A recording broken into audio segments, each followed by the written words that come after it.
What's going on, everybody? It's Ed Gough Jr. of Dad Central Ontario with my man in blue. I've got blue background. He's got a blue shirt, and we didn't coordinate it, just the way it turned out. Hey, how you doing? I'm good, Ed. Drew Soleyn from Dad Central. Excited to have another great conversation and really support dads in, the most important role they'll ever have, actually, being fathers. So looking forward to this conversation. And this time, Ed, it's not me who's bringing the new friend. It's you. Oh, yes. Well, you know what? Before we go any further, we got to do some traditional things. So the Dad Central show is sponsored by Dove Men Plus Care. Dove Men Plus Care believes that care is the best of a man because when men care for themselves and others, there's a positive impact. Yes, it's my turn. To bring the friend today. So a little bit of background. And our friend probably doesn't remember, but we were introduced to each other back in October of 2021. And I was blessed to be on a virtual summit of parenting hosted by someone that her and I both know that lives in Singapore. And this lady said, Ed, Tosha, you should know about each other. And I'm actually going to read the introduction I was given saying, Ed, Tosha is an incredible, passionate, and caring person. She's a parent coach supporting parents of boys. She has a passion and drive and interest to support both parents, mothers and fathers. She's also interested in serving communities that are not as well represented in the parenting coaching space, expanding diversity of those her message reaches. And then we go a little bit more of a detail. She's a mom of 3 boys, an advocate for boys and their families. She's on a mission to create a more peaceful world. One sweet boy at a time. When I first read that, I go, I like that. By supporting you to care for yourself, connect with your boy deeply, set limits lovingly, and play wildly. And she brings a burst of energy and optimism to parenting and is an expert at simple solutions to what we feel like are overwhelmingly complex problems. Just some other quick things. She's a creator of all things Parenting Boys Peacefully, including a Parenting Boys Peacefully, a 10-day reconnect, and has an online group experience shared by over 15,000 parents worldwide. I don't think I have to say anything more than that. I think we better introduce this person because they know what they're doing, eh, Drew? It sounds like it. All right. Well, let's bring up to the digital stage Tosha Schore. What's going on? Hey, Ed, it's very fun to be back with you. And Drew, nice to meet you. Nice to have you on the show, Tosha. Really looking forward to the conversation. Yeah, and another thing I've got to always thank Tosha. She invited me for a while into her parenting community for about a year or so. And she asked, I'm speaking with dads every month and I'm not a dad. Can you come in and speak with them? Like co-host conversations. And it's a little bit emotional because there was a lot of deep emotional conversations shared with the fathers on there. And I mean, every conversation I look forward to because I learned so much, but it touched my heart. A lot of things that dads were sharing on those conversations, I will never forget. And I carry those conversations with me. So Tosha, again, thank you for the opportunity to be part of your community. And I don't think it's finished yet, but it's on a stop. But we're really happy to have you today. So thank you so much for taking time in your positive, productive schedule. Thank you. I really appreciate being invited to share my thinking with your audience. Absolutely. Drew, do you want me to start or you? You go right ahead, Ed. All right. So, Tosha, where did the passion come about parenting boys? Where did that come from? Funny you should ask. Well, the interesting thing is that to go way back, I was pretty much raised by my mom in the San Francisco Bay Area in California in the States in the 70s. And there was a very, very active women's rights movement, and we were very active in it. And I went on to college. I was a women's studies major. I focused on, feminist studies, women's studies, in addition to languages and linguistics. And I was just fighting for women's rights. I was like, I'm a girl. I can do whatever I want. I can be whatever I want. And I'm powerful and really tapping into that and being an advocate for women. And fast forward a few years, I was pregnant with my first child. And you may have heard this story before, but I'll just tell it again. Okay. I'm telling this story. I was pregnant with my first kid, and I woke up one morning and I had this thought, what if it's a boy? Like, it never even crossed my mind that I would have a boy, because they're just like me and my mom, the dynamic duo, you know? And so what did I do? I called my mom and I said, Mom, what if I have a boy? What are we going to do? And there was just silence on the end of the, the end of the line. It seemed like forever. It was probably a few seconds, but she's like, don't worry, Tosha, don't worry. We'll figure it out. And it was just like, when I think back now, it's such a funny conversation, but my life was very women focused. And I just assumed I'd have a girl, and we'd have the kind of relationship that I had with my own mother, and, la-di-da, things would continue on. Well, I had a boy. In fact, I had 3 boys. And what happened is, when they struggled with behavior issues, and when I'd get a call from school, or not invited to a birthday party, or, sort of side eye in the park, whatever it was, and I would feel, ashamed, and I didn't quite know what to do, I realized that I had to figure out how to advocate for them despite their behaviors. It's like, wait a minute, I love these boys. And I still call myself a feminist, and I still fight for women's rights and all of that. But there was something about the message that I was getting, and I don't know if this was intentional, but the message that I was getting as I was growing up was that men were the bad guys, right?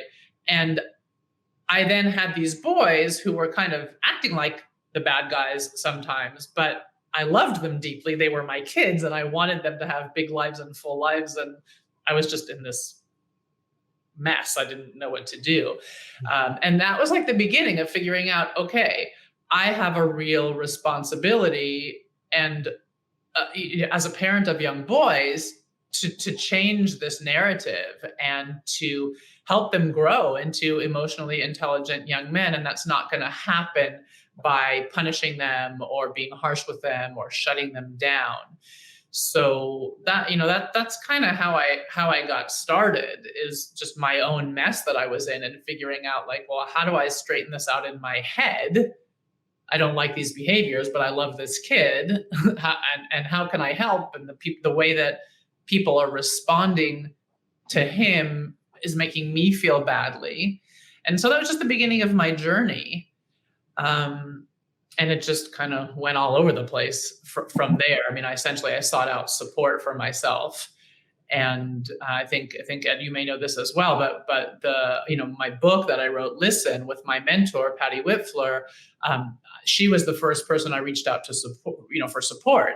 And just, I don't know how this happened on our big giant planet Earth, but she was running a support group literally 10 minutes from my house.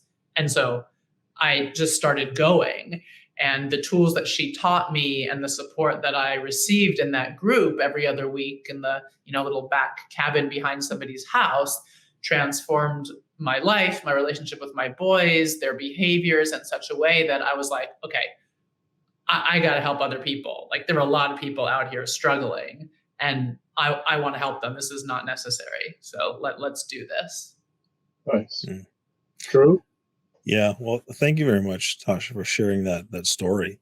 I think there are a lot in that story, and a lot of things that really, jumped out to me, but also kind of resonated as well.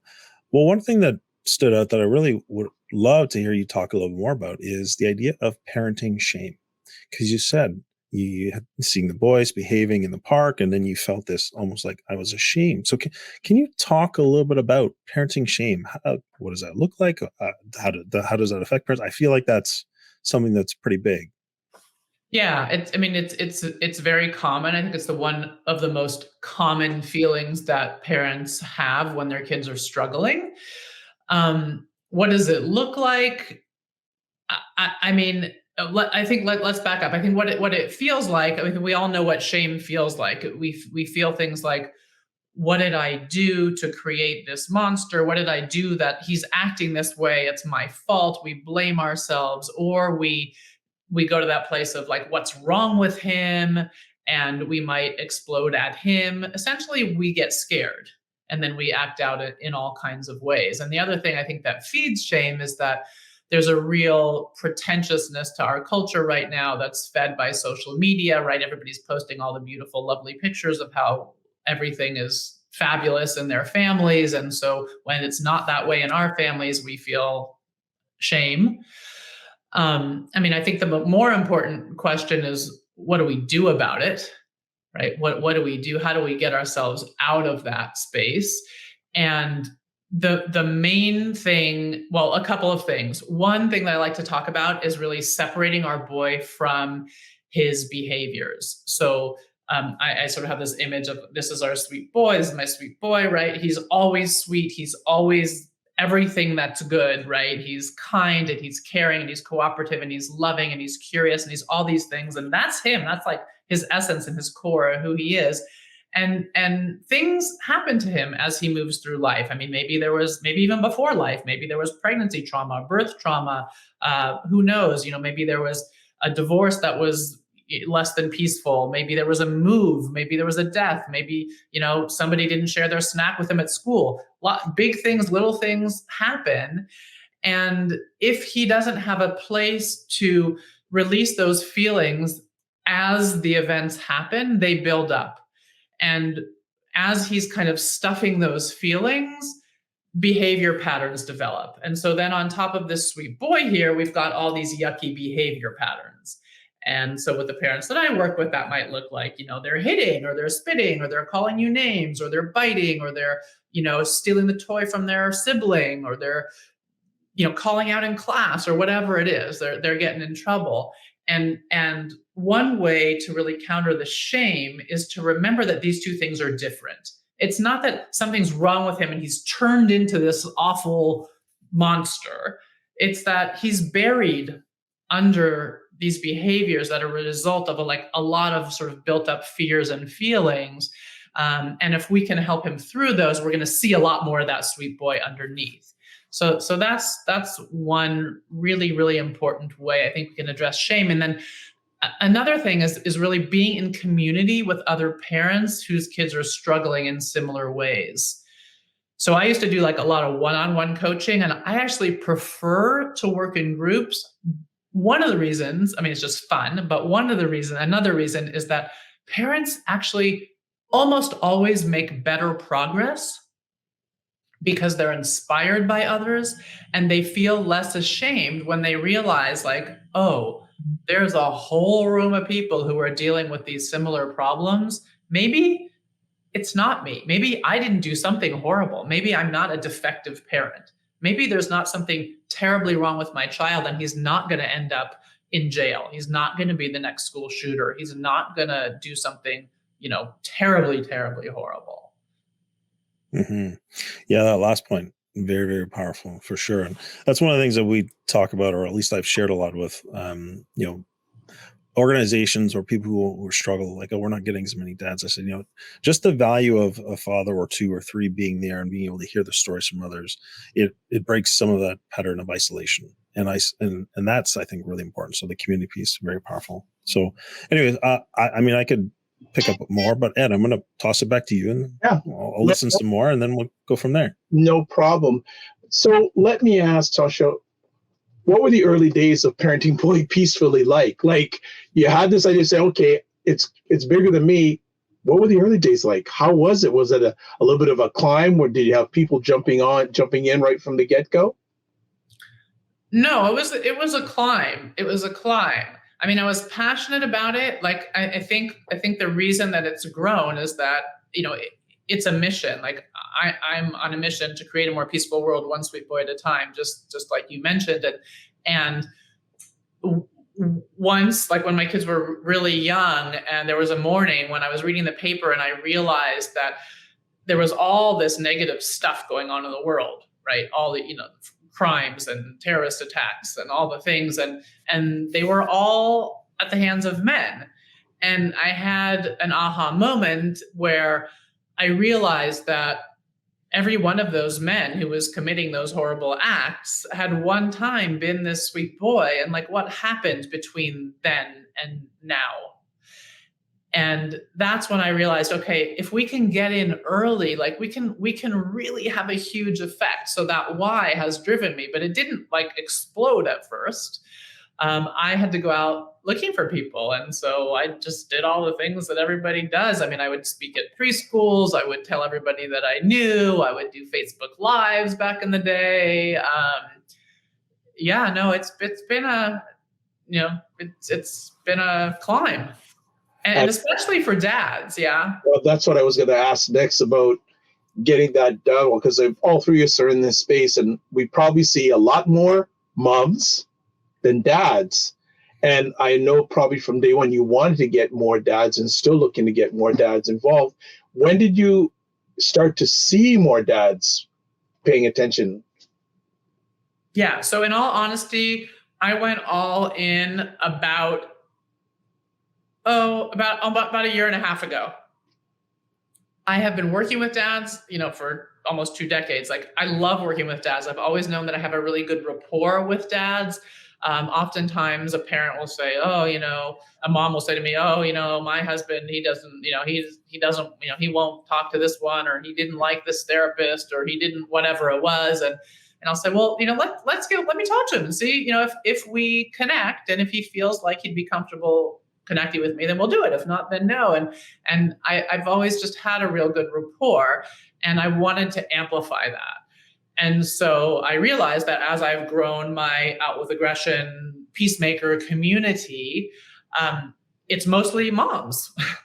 And well, I should say it is mostly moms, but there are a few dads. It's generally one parent or the other who's kind of all in. There aren't very many couples where it's both. And we also have same-sex couples in the community. But when there's a dad in the picture, oftentimes he's on the sidelines. And one thing that I noticed, not necessarily in my community, but in general, is that we moms will complain. We'll sort of moan about it. He doesn't do anything, or like he's all harsh, or he doesn't get his tone of voice, or like all the things. But we don't really offer a safe space or good information to help him change. And so about a year and a half ago, I decided, okay, I really, really want to say this out loud and be really intentional about getting more dads in. And so we started, well, Ed, you did this with me for a period of time, but I have started where I have 2 monthly calls. We have 2 weekly calls in my community. One's focused on us and our own personal healing. One is focused more on coaching and what do we do and like how do we help our boys, kind of a thing. And each of those calls has one a month that's just for dads. And I do that because of the shame factor, right? And the other thing is all the other calls are recorded. The dads' calls are not recorded because most dads just aren't at a place where they feel comfortable with that. They can feel like they can be 100% honest and open when they're being recorded. And so I think being aware of that's really important. And so I've just gone all in with having those 2 calls. And what I've noticed just in the last couple of months, and even about a week or 2 ago, one month at the end of our calls, we go around and just do anybody who wants to share a takeaway or something they're going to implement or whatever. And one mom said, I'm just really impressed with how many dads are on this call. And I was like, yes, like we're doing it. Like people are noticing, and it's becoming not just the dads on the dads calls, but dads are coming to all the calls. Mm-hmm. Amazing. That's great.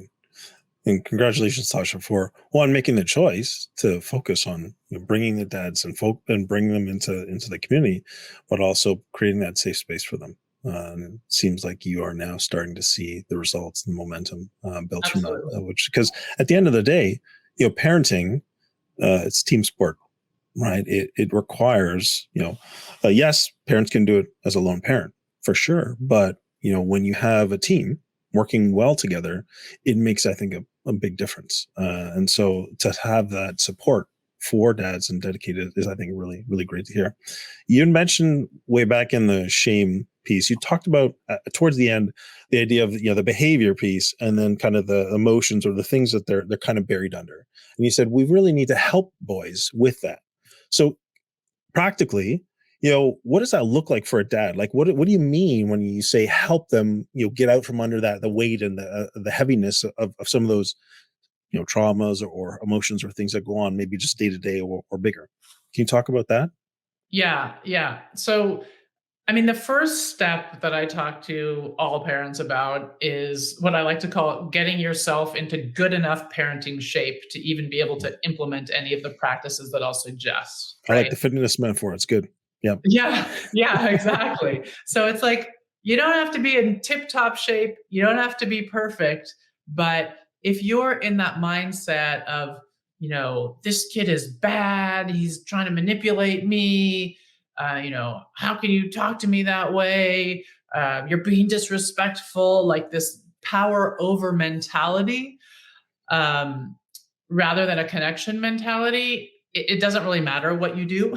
So we have to first work on mindset and how a dad would be showing up. So that's the first thing that we do. But once he's got this idea of connection as a really powerful tool for transformation of behaviors, and has gotten a few wins or seen other people in the community get some wins, then he gets curious, right? And then we can go into the more practical things. And how do we help our boys? We do things like not shut them down when they have feelings. So a lot of times, a kid he'll fall off his bike. Let's just say he's riding his bike and he falls off his bike, and none of us want our kid to be hurting. Like, of course, we want to help them feel better, but we generally go overboard. And what we do when we go overboard, when we're quick, like, oh, just get back up there, you're fine, don't worry about it, is that we interrupt the body's natural healing process, right? We talked earlier about those feelings getting built up, right? And then they cause these behavior patterns. Well, we don't want those feelings to get built up. So we have to stop interrupting the feelings when they're out. There's nothing wrong with, crying when you're hurt or being angry when you're upset about something. These are all normal human emotions that we all feel. And like, I don't know who got the idea that we have to label, this is a good one and this is a bad one and this is a good one and this is a bad one. And most of the feminine ones that we would put in like the feminine box are more the good ones, and more that we put in the masculine box tend to be the bad ones, but they're all just feelings, and we need to not be afraid of them. We need to learn how to be present with them and allow them to come out. So that is one thing.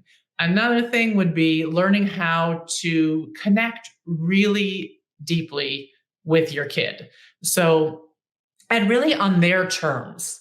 So we do I see this a lot with dads. It's like a lot of dads are really good at roughhousing. Not every dad, but a lot of dads are really good at roughhousing, and it's great. It's like, let's play wildly, like Ed mentioned earlier. Awesome. But let's not have to win at everything, dad. Okay. Let's let the kid have some power. We want him to be able to play with his power. Can you be, the goofy dad, or the dad who can't quite, make the basketball get in the hoop, or can't quite catch you as you're running along the house? What we're doing is we're going for laughter, which is it's another means to heal. And so that connection is really good, but we don't want to be power overing in our connection either. So play, or just even if you're a dad, just think about what are some things that you like to do with your kids that either elicit laughter or a lot of smiles or just good times, and do more of those. Because one of the things that happens when we have a kid who's struggling is that we're focusing on what's hard all the time. We forget that there's some good times too. So we focus on the connection. I work with parents on setting loving limits. And this is something that, I talk to dads about too. Setting limits for most of us, well, either nobody set limits for us at all, like me, or somebody set limits pretty harshly, like a lot of people, right? There's Jen tends to be either on one side or the other of the pendulum, right? It's either really harsh or none at all. And what we want to find is sort of that just right spot where we are firm but loving, where we're allowing for the child to have their feelings. In other words, we get to decide what the limit is, and we can offer it, like my mentor says, offer it like a gift. It doesn't have to be harsh or mean. It's just a gift. So, no more ice cream, sweet boy. No more ice cream. And fine, that's your limit. He doesn't have to like that limit, right? So a lot of parents will get confused and they'll get upset when the child gets upset. But if we think about it, like, come on, the kid's going to be upset if you say no. It doesn't mean you shouldn't say no, but it also doesn't mean that you should hope that he doesn't get upset. Like, just be prepared for it and allow it and trust it and realize that it's the body's way of releasing that disappointment or whatever is under there about not getting the ice cream, and fine, or whatever it's about, probably not the ice cream, probably something deeper. So all of these things I would say to dads, right? And a big thing, like, don't take it personally. Don't take the behaviors personally. Don't take the words personally. Like every behavior that's off track or wonky or what we might label as bad, they're all calls for help, and you're the best person to step in and help. Like, you got the job. You're it. Tag, you're it. Nobody else is going to do it. So the part that I think is really important, and I want to make sure nobody misses it, is this idea of allowing emotion beyond just a very tiny range. Like, and a lot of men, a lot of adults, I'd say, might have had a father who only expressed one emotion. It might have been anger. And other than that, they were very stoic. They might use the words, right? And so, and as you said, bottling it up or stuffing those emotions is actually really bad for the kids, and we want to help them with it. So first off, would you say a parent needs to recognize their own emotions that they're experiencing in the moment? When the child falls off the bike, what's your emotion? And is that affecting you? And is that you don't want their child to be upset, you don't want them to be hurt, so you're just like, oh no, you dismiss their emotion? Or do you, so taking a little bit of a step back there and allowing the child to express their emotion without judgment, without fear of repercussion, so to speak, but within a healthy limit, I think I'd say. Is that kind of the key? You got to allow those emotions, and you got to allow the full range of emotions without judgment. There's no good, there's no bad. They're just emotions as they are. That's right. Like really your job in those moments is to listen with love and respect. Like not try to get them to a different place, not try to get your child to feel something different or believe something different. Mm-hmm. But I feel like that's hard for dads sometimes. Yeah, I think it's hard for many parents in particular, but that to me is kind of the core. You've got to allow the child to express those emotions. And then the other step for that I want to ask you about is the idea of expressing empathy or understanding. In that example at the end, the child's going to be upset that you're setting that limit, but empathizing with them that, I get it. I understand why you might be upset. It makes sense. The limit's not changing, but I understand. It's hard to not get what you want. It's hard to have to wait. It's hard to, lose this privilege, those types of things. Can you talk about, the empathy or just being able to have, as you said, more understanding for the child in those moments? Yeah. So, and the main thing that I want to say here is that listening is enough. Okay. So when we talk about empathy, most of us jump to what can we say to express empathy. And what I want to tell your dads out there is, rather than think about what you can say to express empathy, think about how can you show up in a way that will allow your child to feel like you're present and empathetic towards them. And one thing that you might do to figure out what that might look like is to think about in your life, what was a time when you were upset about something? You were, whatever the feeling was, but you were upset, and somebody showed up for you in a way that felt good to you. How were they? What do you remember about that? And that is, there might be a few words, but more likely than not, you're not going to remember what that person said, but you are going to remember how they made you feel. Mm-hmm. And you might remember how they looked at you, or where they were standing, or something like that. So just do that exercise. How did that person make you feel? And then just think about, what were they doing or not doing that allowed you to feel that way? And then see if you can take that and bring that to your child. We talk way too much. Like when a child's upset, our loving presence is enough. It's enough. I mean, it's a huge, huge gift to just not be trying to, oh, you're not convinced them. You're not hurt. It's fine. Or, don't worry. Like, you don't be sad about it. We're going to have ice cream again tomorrow. It's no big deal. Like, just, it's all right. Just let it go. It's like, no, actually, it might not feel big to you or to me. It's like, yeah, it's like a scoop of ice cream. You can have some tomorrow. What's the big deal? But to them in that moment, it feels huge. And we need to respect that. Probably in that exercise that I just put out there, like if you dads out there are thinking about a time when someone showed up for you in a way that made you feel heard and loved and all of that, like it was just really not what they were saying. And it was also that made you feel good, but it was also perhaps not that big of a deal to somebody else. Like it felt, whatever you were upset about might have felt huge to you, but somebody outside has a different perspective. Like, let me give you an example. Just like right now, I was telling Ed earlier, right? I have a senior in high school who's just applied to colleges, and he didn't get in anywhere that he wanted to go. And I could try to convince him that, hey, you are amazing. You are an amazing student. You are brilliant. You are very bright. You have a really bright future. Everything's going to turn out great. I am not worried. Like, I can say a million things. It doesn't matter. The kid is upset. It doesn't feel good to be said no to. It doesn't feel good to be rejected.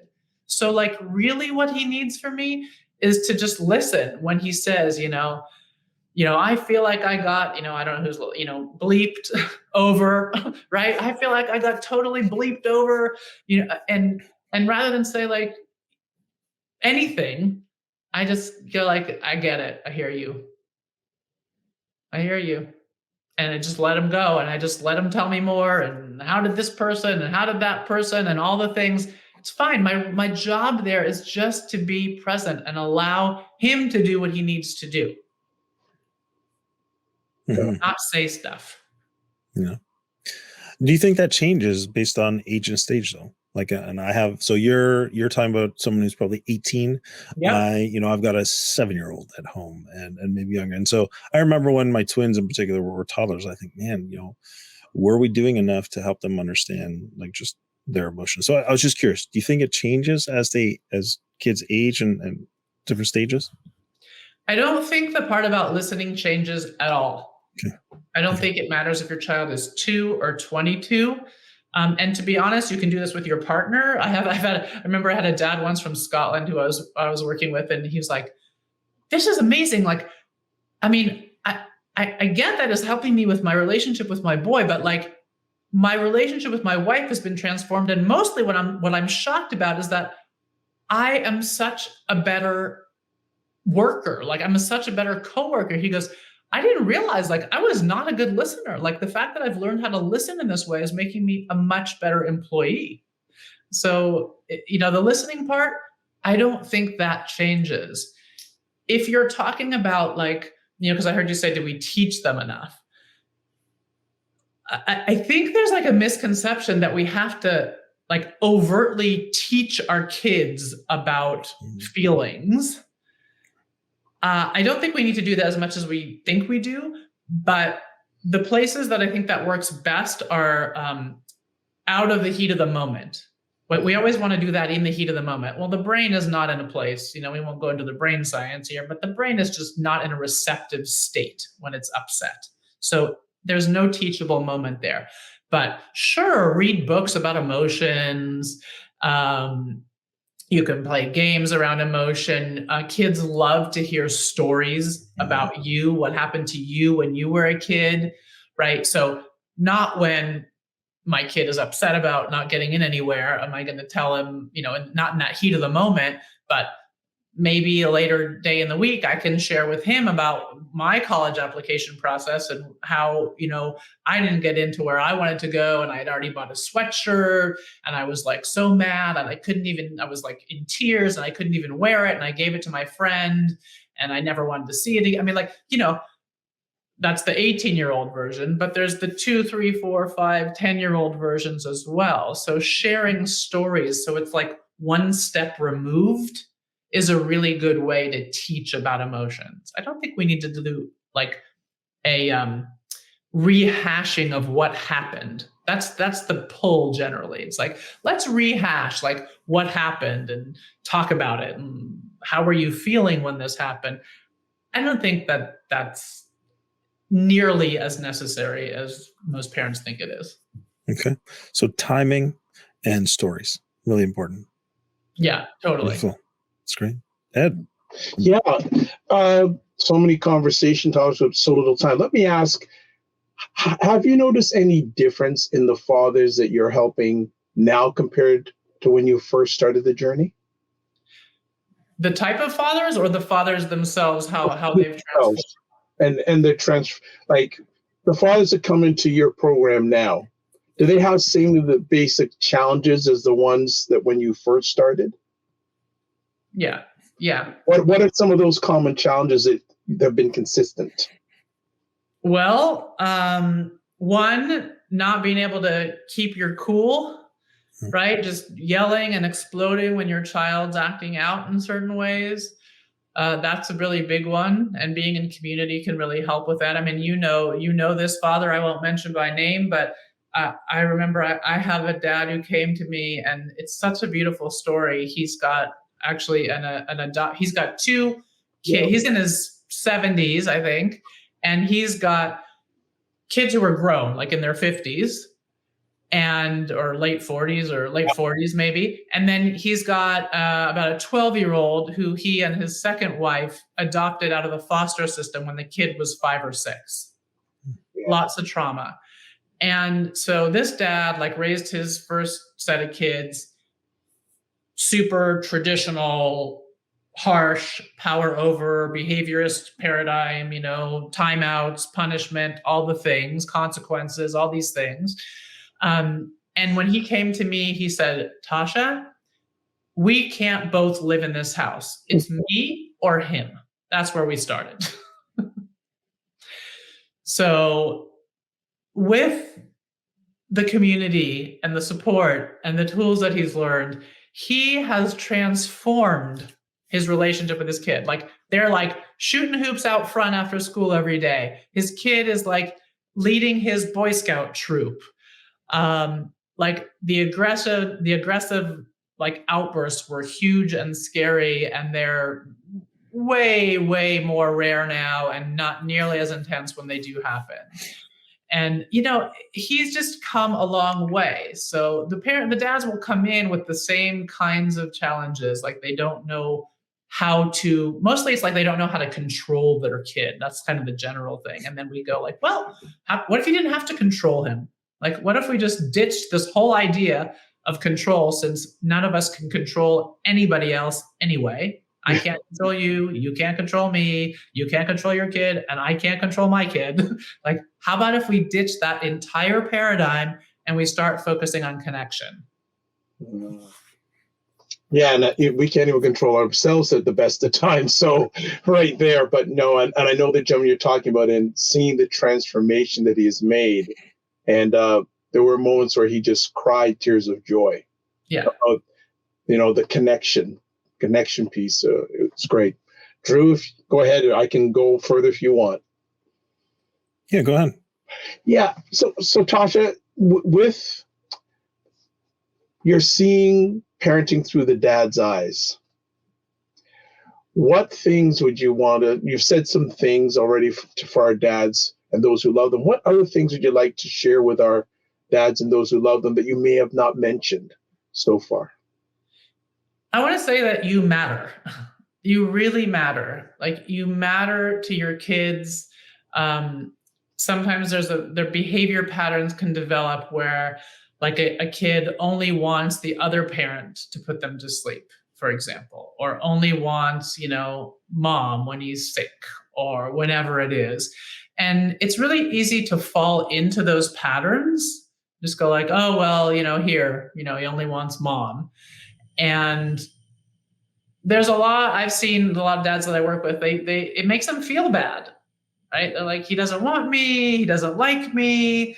And what I want you to know is that's not true. It's just a behavior pattern. It's just what they got used to, but it's totally changeable. Like, there are things that you can do and that we can do to help the kid build a stronger relationship with you and a more trusting relationship with you, such that they are happy to have you when they're sick or have you put them to bed. But it's going to start with, again, not taking it personally, not being like, oh my God, my kid doesn't like me. Your kid likes you plenty. He might say he doesn't like you, but don't believe the words. And just keep coming back at him. Just keep coming back with love, with connection. If you focus on that piece of it, you're going to notice those type of things change. Love that. Yeah, that's, I think, a very powerful and important point, and especially being able to, I'm going to say, rebuild the relationship off of connection as opposed to control, which is one of the things you were talking about. But in that process, especially not taking things personally, because I can recall a time in my home when I felt those things and I felt rejection. Yes. Right. And I felt, oh, they don't want me. And here I am doing this work and understanding that, I matter and all this stuff. But the reality is that emotion was very real. It was also very powerful. And so maybe if you would, could you talk a little bit about, so I'm the dad who's in that situation. I don't want to take it personally. I'm learning that I matter, but it still hurts. I still struggle. So how do I work through that to then still be moving in the direction of relationship connection as opposed to falling back into rejection and control and even withdrawal? Yeah. So you heard me at the beginning. I said we have 2 calls a week. One's about the kids and coaching and like, how do we help them through the hard behaviors? And one's about how do we get ourselves into good enough parenting shape? Okay. This falls into that. Okay. And what we do is I teach a practice called listening partnerships, which is, we write about, there's a chapter about it in our book, Listen. And essentially you have to get those feelings out. I'm not saying don't feel those feelings, but just like our kids who, don't get the seconds on ice cream or fall off their bike and have feelings that need to come out, we also have feelings that need to come out, right? Parents might feel ashamed because they feel like, I hate my kid right now. We've all felt like that at some point. Not everyone's willing to say it out loud. I will say it out loud. I have felt that. I don't hate my children. I love my boys deeply, but I have felt that I hated them. I have felt it to like my core, because in that moment I'm so triggered. Mm-hmm. And I can't pretend that isn't so. I don't want to show it to them, right? The goal is I don't want to explode at them. And so we develop this practice of listening partnerships where parents learn to listen to one another and are able to be 100% honest. That's why I don't record those dad calls, right? So we might look at things like, that feeling that you have, you said you felt rejected, that feeling that you have when your kid won't let you put him to sleep and only wants mom. What's your earliest memory of feeling that feeling? My earliest, or are you just saying? Well, I could ask you, but I'm not going to put you on the spot while you're interviewing me. But I would ask that in a listening partnership, or as I'm teaching the practice, because so often it's connected to something earlier. Like the rejection isn't just about this. The rejection is about something much deeper. And the reason I know that is because I could take 10 dads and put them in the same scenario, and they would have 10 different responses, because their history and their emotional backpack that they're carrying with them from their life is different. It's like when I work with parents, like I said, who deal with challenging behaviors, kids with challenging behaviors. And so one parent like if their kid swears at them when they're upset, right? Like, whoa, that parent just loses it. They can't deal at all. Whereas like me, that doesn't really faze me that much. Like, I mean, I recognize it for what it is. I'm not worried he's going to be calling me horrible names or he thinks I'm any of those things. It doesn't trigger me at all. But like spitting, that triggers me. Like that, like, I don't like that. Like that grosses me out. But there are other parents who can get really playful around spitting and have helped their kids through phases of spitting really quickly because they've been able to respond playfully and not be triggered, right? So it's so much about us. So the practice of listening partnerships is the short answer, is like a safe space with another adult where you can actually share those real feelings, not pretend that they don't exist. Yeah, great. So good. Thank you, Tosha. Yeah. I'd be remiss if we don't talk about aggression. You were one of the first people in this space that really got passionate about aggression and parenting. And it can be a challenge with some dads. And I'd like to know if you could share a little bit from your lens about dads and aggression when it comes to parenting. Well, I'm trying to think if like there's something specific that I want to say about dads and aggression. I don't know. Nothing specifically about dads is coming out around aggression. So let me just talk a little bit about aggression, then maybe something will come to mind. Sure.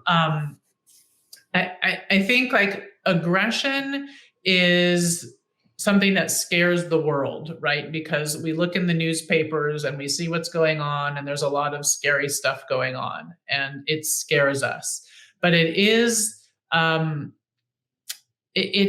sort of deal withable, if you will. And the younger you start, the easier it is. And I think what's upsetting to me is that nobody really wants to talk about it. Like it's one of those things, like because it's bad, it just sort of gets put in a closet. And so then the shame stuff comes out. And even professionals, like people come to me and they go like, oh yes, well, if he gets aggressive when you tell him, no more ice cream, then you really do need a plan. And then they come to me and they're just like, I don't have a plan. Like, what's the plan? And they don't want to dive in, even the professionals, into like, okay, well, what does this look like? Like, I got a mom who's come like, I got punched in the face. We have to like really look at it and say, okay, what's going on behind closed doors? Because unless we lay our cards face up on the table, we can't address it. We have to be honest about what's going on. And then we can absolutely help. And so another thing that I would say about aggression is that generally there's a pattern to it or patterns to it. It can feel really overwhelming. And if we can take some time to notice when the aggression happens, it will feel more, you'll feel more empowered to be able to do something about it. Because, it's not like people generally come to me and they're just like, oh my God, it's just like, it happens out of the blue and it's all the time. And I go like, no, actually, I don't believe you. I don't think that's true. It's never been true for anyone else. So let's step back a second and let's look for the patterns. So look for the patterns and really realize that it's just another way that your child's letting you know that they need help. It's not that they're bad. And it's not that you did anything bad that they're acting this way. So yeah, I guess that's sort of some basic stuff that I would say about aggression. Well, one other thing I guess that I could say specifically about dads is that play can be used to help kids through aggression, and a lot of dads are really good at play and roughhousing. I'm talking about roughhousing kind of a play, and so just go all in with that. Don't be afraid that if you respond playfully or silly to harsh behaviors from your kid, that it's going to elicit more of those behaviors. That's not how it works. It doesn't work that way. It's like when you respond playfully and then your kid feels like you see him and you get him and you love him and you're connected and you're having a good time and you're laughing and he's releasing the tensions, the behaviors actually improve. So our fears misguide us. Excellent. Drew? Mm. Well, I mean, that's a fascinating topic for me. I would actually love to dive more into talking about aggression, but I just want to be mindful of time. That's all. Respecting the time we've got and Tasha's time. So for me, I've just really appreciated the conversation. I loved some of the ideas, the concept that you brought forward, and I think they're just so valuable. And so thank you very much, Tosha. I really appreciate the work you're doing. And for me, being able to, I've got a son, I've got daughters, who knows what the next one's going to be. It's coming very soon, but, I look forward to, a world where we can accept each other and accept our own emotions, and we can have greater peace. So I think it's a very powerful vision, and I fully support it. So thank you. Thank you so much for inviting me on. It's been really fun to talk with you. No problem. Tosha, where can people get in touch with you? The best place is on my website, parentingboyspeacefully.com. And if you feel ready to dive in, there's something that you mentioned earlier called my free 10-day reconnect. It's just on the top banner on my website there. And it's just a great place to start. If you're like, I don't even know what to start. I don't know what I think about all this.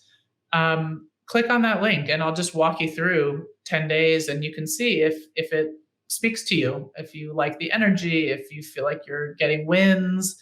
I think that's the best place to start. And through that, you can contact me in other ways.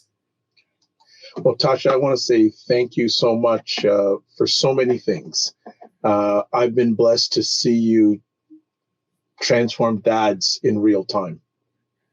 And it's been such a blessing.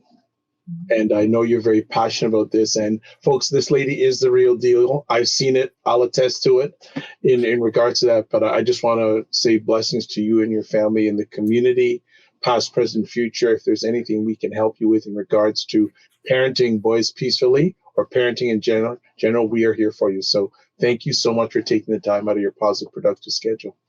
Thank you, Ed. Thanks, Drew, so much. It's really been a pleasure. Take care. Remember to give yourself grace and don't just manage your time, manage your energy. Take care. Mr. Drew. Yes, Ed. What's going on?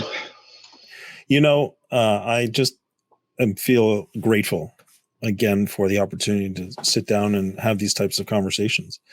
I think the topic is so relevant, so important, especially when, Tosha references what's going on in the world today. And I firmly believe that in order to change our world, it all starts at home.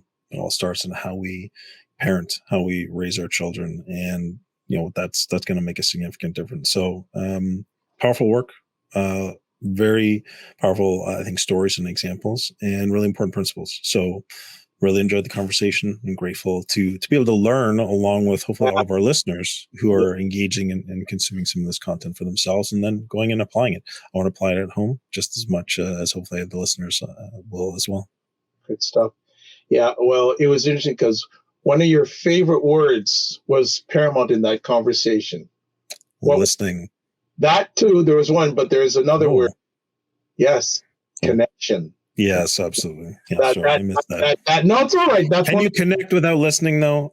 You can't, right? So, but that's for family. If I've been here once or throughout all our conversation, that is one of Drew's foundational words is connection.